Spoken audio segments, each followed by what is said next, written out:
Good morning everyone. I hope you are doing well. This is Ankit for Paisa classes. Today we can talk about B.Ed first year previous year questions and your subject is Art and Ethics in Education.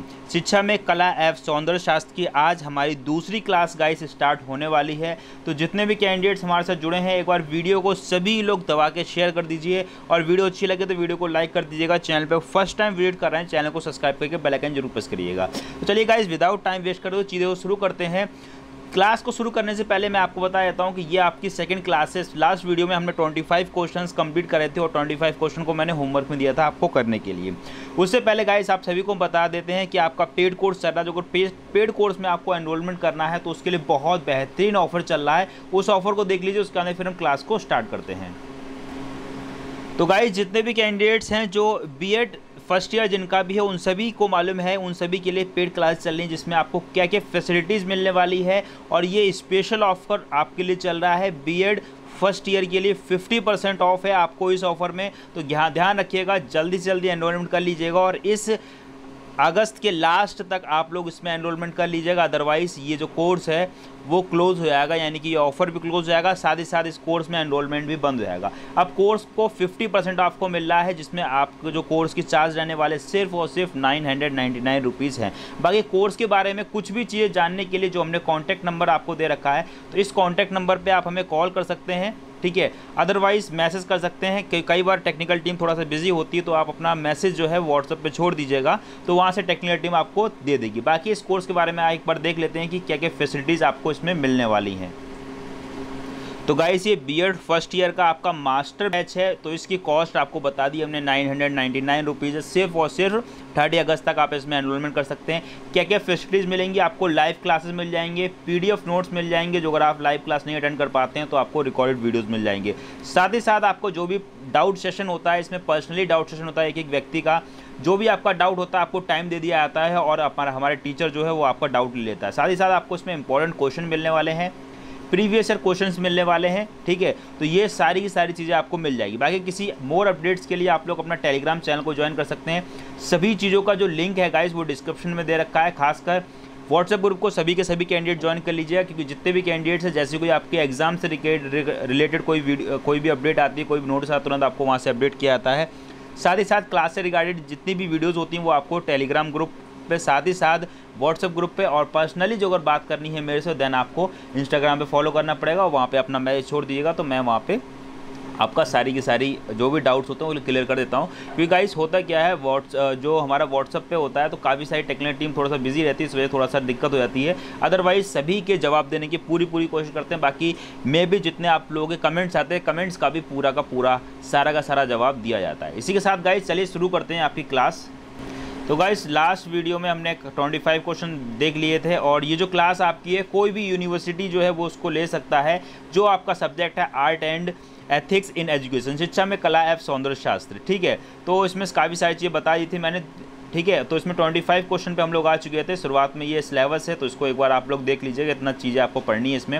25 question हम लोग कर चुके थे और MCQ base पे ही classes चल रही हैं आपकी यहाँ पे, बिल्कुल लेटेस्ट पैटर्न को ध्यान में रख के। तो लास्ट वीडियो में हमने 25 क्वेश्चन को बात की थी तो 25 क्वेश्चन को यहाँ पे देखेंगे तो 25 क्वेश्चन गाइस आपकी स्क्रीन पर आ चुका है।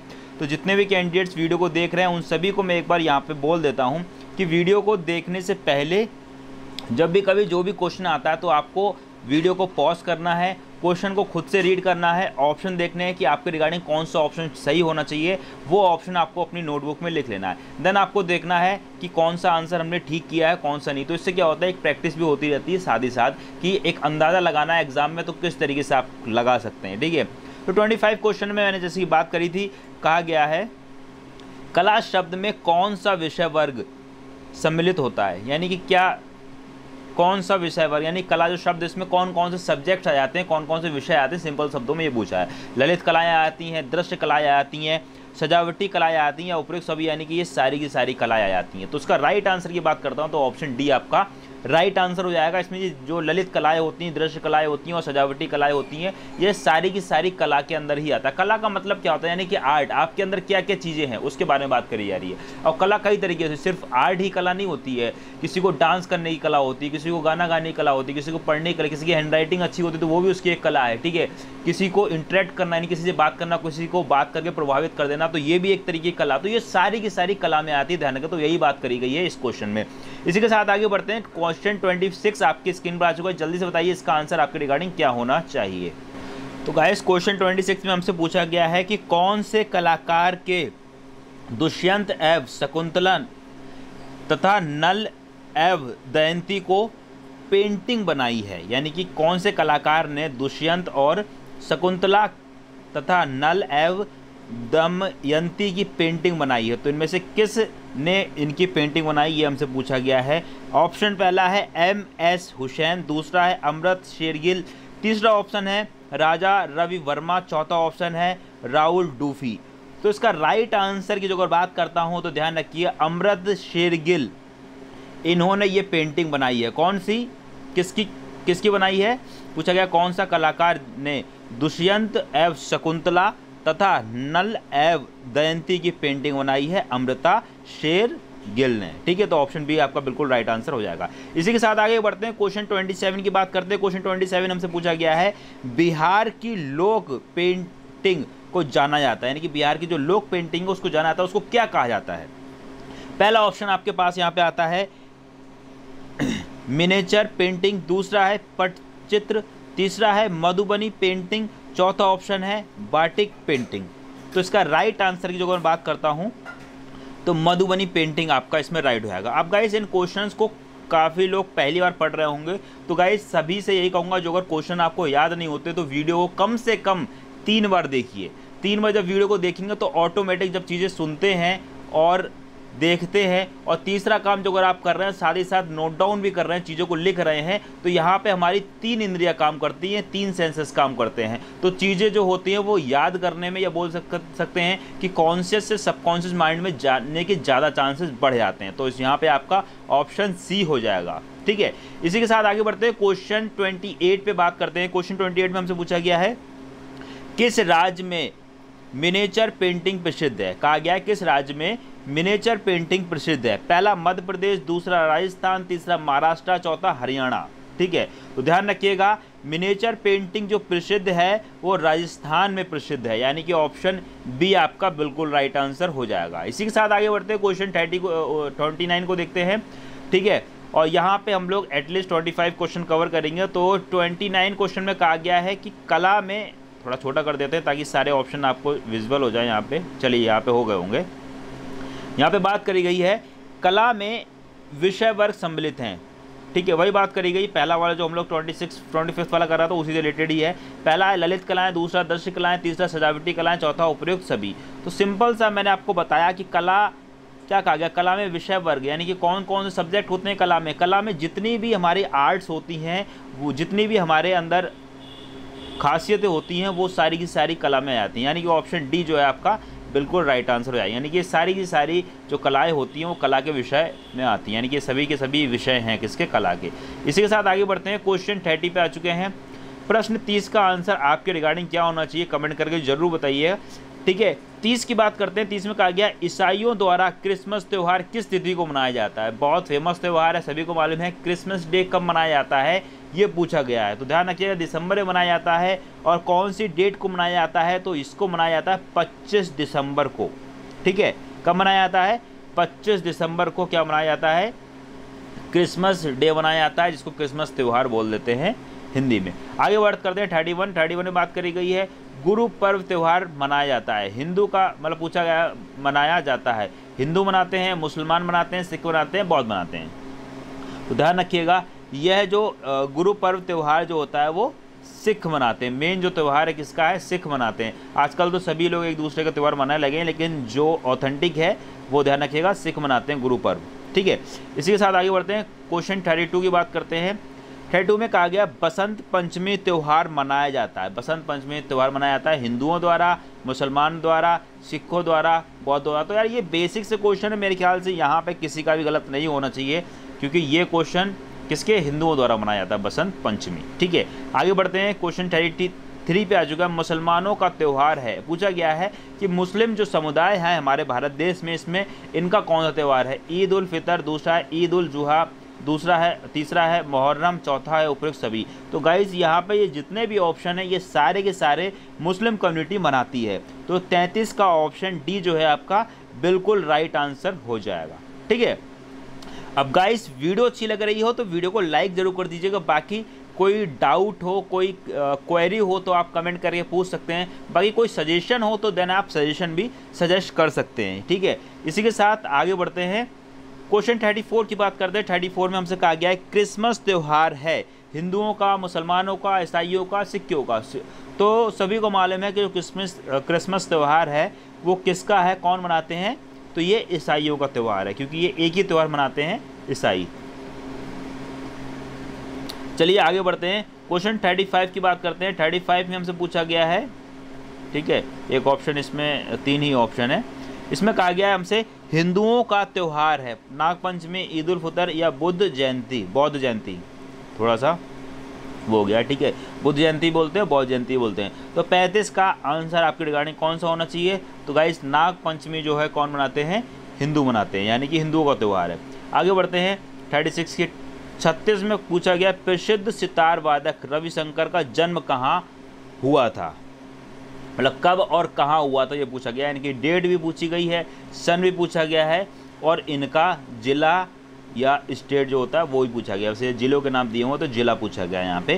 तो जो प्रसिद्ध वादक रविशंकर जी हैं, इनका जो जन्म, पहला ऑप्शन दे रखा है, दूसरा, तीसरा ऑप्शन, तो इसका राइट आंसर की जो मैं बात करता हूँ तो ध्यान रखिएगा 7 अप्रैल 1920 वाराणसी में हुआ था। यानी कि प्रसिद्ध सितार वादक रविशंकर का जो जन्म हुआ था 7 अप्रैल 1920 में हुआ था, और कहाँ हुआ था? वाराणसी में हुआ था। वाराणसी उत्तर प्रदेश का एक ज़िला है, ठीक है, ध्यान रखिएगा, जिसको बनारस के भी नाम से जानते हैं। ठीक है, आगे बढ़ते हैं और 37 की बात करते हैं। राजस्थानी लोक नृत्य है, पूछा गया हमसे क्या? राजस्थानी लोक नृत्य कौन सा? घूमर नृत्य, कालबेलिया नृत्य, गैर जिसको घेर बोलते हैं, या उपयुक्त सभी। तो ध्यान रखिएगा ये सारे के सारे राजस्थानी ही लोक नृत्य हैं। तो ऑप्शन डी जो है बिल्कुल राइट आंसर आपका हो जाएगा। इसी के साथ आगे बढ़ते हैं। क्वेश्चन 38 क्वेश्चन आपकी स्क्रीन पर है, जल्दी से बताइए कमेंट करके आपके रिगार्डिंग क्या होना चाहिए इसका आंसर। तो गाइस 38 का क्वेश्चन बताइए आपके रिगार्डिंग क्या होना चाहिए। क्वेश्चन में पूछा गया है नाट्य शास्त्र के रचनाकार हैं। ये क्वेश्चन आपका 18 में भी आया है, 20 में भी आया है। भरत मुनि, कालिदास या भर्तृहरि। तो गाइस सिंपल सा है, नाट्य शास्त्र के रचनाकार कौन है? तो यहाँ पे आप लोग देख रहे होंगे, एक भारत मुनि है, दूसरा भरत मुनि है। तो भारत मुनि जो है वो ऑप्शन गलत है, वो भरत मुनि ही होता है। तो ये बस कंफ्यूज करने के लिए दिया है, और आप लोग जो जल्दी से इंसान देखता है पहला ऑप्शन खट से लगा देता है। तो थोड़ा सा पढ़िएगा इस चीज़ का। तो उसका ऑप्शन जो है क्या है? भरत मुनि है। ठीक है, भारत मुनि नहीं है, ध्यान रखिएगा। नाट्य शास्त्र के जो रचनाकार है वो कौन है? भरत मुनि है। आगे बढ़ते हैं।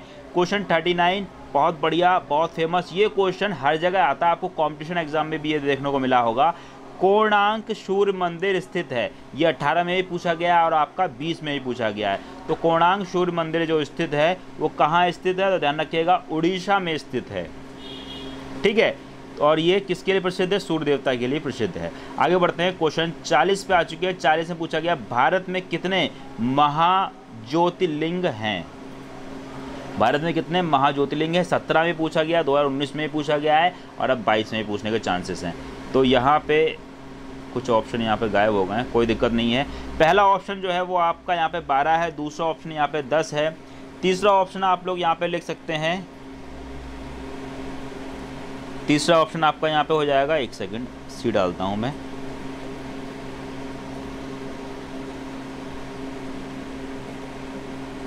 तीसरा ऑप्शन आपका हो जाएगा 9। और जो अगर मैं ऑप्शन डी की बात करता हूँ तो ऑप्शन डी आपका यहाँ पे हो जाएगा 64। ठीक है, तो भारत में कितने महाज्योतिर्लिंग हैं? 12, 10, 9 या 64? ध्यान रखिएगा इसका राइट आंसर क्या हो जाएगा? 12। ठीक है। भारत में कितने महाज्योतिर्लिंग हैं? तो 12। अब गाइस कौन कौन से 12 हैं तो उसको डिटेल में मैं थ्योरी क्लास पढ़ाऊंगा जो आपकी पेड कोर्सेज में अवेलेबल हैं सारी की सारी चीज़ें, ठीक है। यहाँ पे बात करते हैं क्वेश्चन 41 की। तो 41 क्वेश्चन में कहा गया है, पूछा गया है हमसे FTII की फुल फॉर्म बताइए। FTII की फुल फॉर्म पूछी गई है। यह क्वेश्चन भी आपका 17 और 19 में आया है, ध्यान रखिएगा। इसमें यहाँ पे मेंशन नहीं किया गया है, बट 17 और 19 से पूछा गया है FTII की फुल फॉर्म क्या है। पहला ऑप्शन जो है वो है film and television institute of India. दूसरे ऑप्शन की बात करता हूँ fashion and trend institute of India.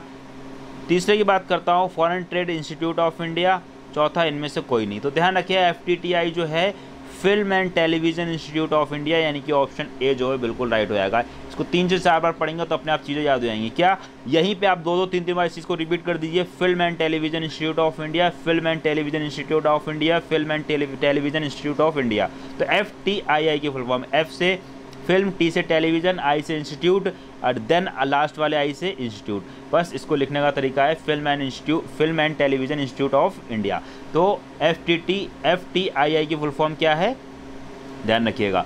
42 की बात करते हैं। 42 क्वेश्चन में क्या पूछा गया हमसे कि बृहदेश्वर मंदिर का दूसरा नाम क्या है। ये 17 और 19 दोनों में पूछा गया है। क्या कहा गया है, बृहदेश्वर मंदिर का दूसरा नाम क्या है। इसका दूसरे नाम से भी ये प्रसिद्ध है। तो किस नाम से प्रसिद्ध है? पहला है ओंकारेश्वर मंदिर, राजेश्वर मंदिर, तीसरा है एक लिंगनाथ मंदिर, चौथा है बद्री धाम। तो ऑप्शन सी जो है बिल्कुल राइट हो जाएगा। बृहदेश्वर मंदिर का जो दूसरा नाम है, जो दूसरे नाम से प्रसिद्ध है, उसको बोलते हैं एक लिंगनाथ मंदिर, ठीक है। ऑप्शन सी आपका बिल्कुल राइट हो जाएगा। इसी के साथ आगे बढ़ते हैं क्वेश्चन 43 में हमसे पूछा गया है कथक किस राज्य का लोक नृत्य है। किसका? कथक की बात करेंगे तो ध्यान रखिएगा कथक उत्तर प्रदेश का है। अब ये गाइस आपको बीएड से रिगार्डिंग तो आपके ये क्वेश्चंस इंपॉर्टेंट है। बाकी जो अगर कॉम्पिटिशन की तैयारी करते हैं तो वहाँ पे भी इस तरीके से क्वेश्चंस आते हैं। तो आर्ट एंड एथिक्स का मतलब ही यही होता है। आर्ट मतलब कला और एथिक्स मतलब सौंदर्य शास्त्र, या फिर बोल सकते हैं कि एक प्रॉपर चीज़, यानी कि आपके अंदर एथिक्स क्या है। सिंपल से, जैसे लास्ट वीडियो मैंने आपको समझा था, जो भी चीज़ होती है यानी कि बड़ों का सम्मान करना है, छोटों का आदर करना है, तो यही चीज़ें होती हैं एथिक्स, ठीक है, जिसको बोलते हैं हम लोग सौंदर्य शास्त्र। एक बढ़िया सा एग्जाम्पल जो मैंने आपको दिया था, ठीक है, कि कोई भी चीज़ें हैं, जैसे जो गवर्नमेंट ने हमारे लिए रूल्स बना रखे हैं, उन रूल्स को फॉलो करना चाहिए। लाइक सिंपल सा एग्जांपल जो अगर मैं देता हूँ आपको कि आप कार ड्राइव करते हैं तो आपने सीट बेल्ट नहीं बांधी है, तो सीट बेल्ट नहीं बांधी है उससे कोई मतलब नहीं इतना ज़्यादा होता है, लेकिन उससे होता क्या, तो यहाँ पे आपने रूल ब्रेक किया, यानी कि आपने गवर्नमेंट का तो रूल ब्रेक किया, बाकी अपनी जो है उसमें एथिक्स जो है आपने खत्म कर दी, यानी कि यहाँ पे आपने अपना जो एथिक्स है या सौंदर्य शास्त्र है वो चीज़ खत्म कर दिया। तो सिंपल सा आप चीज़ों समझ में आ गई होंगी, ठीक है। बाकी गाइस इसकी पीडीएफ आपको चाहिए तो टेलीग्राम चैनल को ज्वाइन करना पड़ेगा। टेलीग्राम चैनल पे आपको इसकी पीडीएफ मिल जाएगी। बाकी सारी पीडीएफ चाहिए, सारी वीडियोस चाहिए, देन आपको पेड कोर्स ज्वाइन करना पड़ेगा, वहाँ से आपको मिल जाएगा। ऑफर बहुत ही बेहतरीन है, शानदार है। तो जितने भी कैंडिडेट्स हैं जल्दी से एनरोलमेंट कर लीजिएगा और आपके एग्जाम से पहले सारे के सारे वीडियोस, सारे के सारे लेक्चर्स कंप्लीट हो जाएंगे। और इनफैक्ट 4 सब्जेक्ट के क्लासेस कंप्लीट हो चुकी हैं, बस 4 सब्जेक्ट्स और आपके बचे हुए हैं इसमें, ठीक है। तो चलिए गाइस विदाउट टाइम वेस्ट करते हुए चीज़ों को समाप्त करते हैं। वीडियो अच्छी लगी है तो वीडियो को लाइक करके जाइएगा। बाकी गाइस चैनल पे फर्स्ट टाइम विजिट करना है तो चैनल को सब्सक्राइब करके बेल आइकन जरूर हिट कर दीजिएगा, ठीक है। बाकी यहाँ पे मैं इस पीडीएफ को आपको पूरा दिखा देता हूँ, लास्ट में आपको यहाँ पे सारे के सारे आंसर्स मिल जाएंगे। उसके बाद में और भी बहुत सारी चीज़ें हमने यहाँ पे फिलअप के हिसाब से भी बनाए, यानी कि यहाँ से भी आप क्वेश्चंस बनेंगे। डैश गुजरात प्रांत का एक प्रमुख लोक नृत्य है। नेक्स्ट वीडियो में हम लोग ये फिलअप को देखेंगे। तो बहुत सारी फिलिप्स हैं, यानी कि 1 वर्ड टाइप में है। जो अगर आप एमसीक्यू कर रहे हैं इन फिलअप्स को जो अगर ढंग से कर लेते हैं तो मैं इतना कह सकता हूँ कि इस सब्जेक्ट में आपका इससे बाहर नहीं आने वाला, ठीक है। तो ये नीचे आंसर्स वगैरह सब दिए हुए हैं, तो ये सारी की सारी चीज़ें हैं। तो गाइस वीडियो अच्छी लगे तो वीडियो को लाइक करके जाइएगा। बाकी चैनल पे फर्स्ट टाइम विजिट कर रहे हैं चैनल को सब्सक्राइब करके बेल आइकन जरूर प्रेस कर दीजिए। इसी के साथ गाइस मिलते हैं फिर नेक्स्ट वीडियो में, तब तक के लिए thanks for watching, have a nice day. जय हिंद, जय Bharat, love you to my dear friends, thank you so much all of you, take care and bye bye.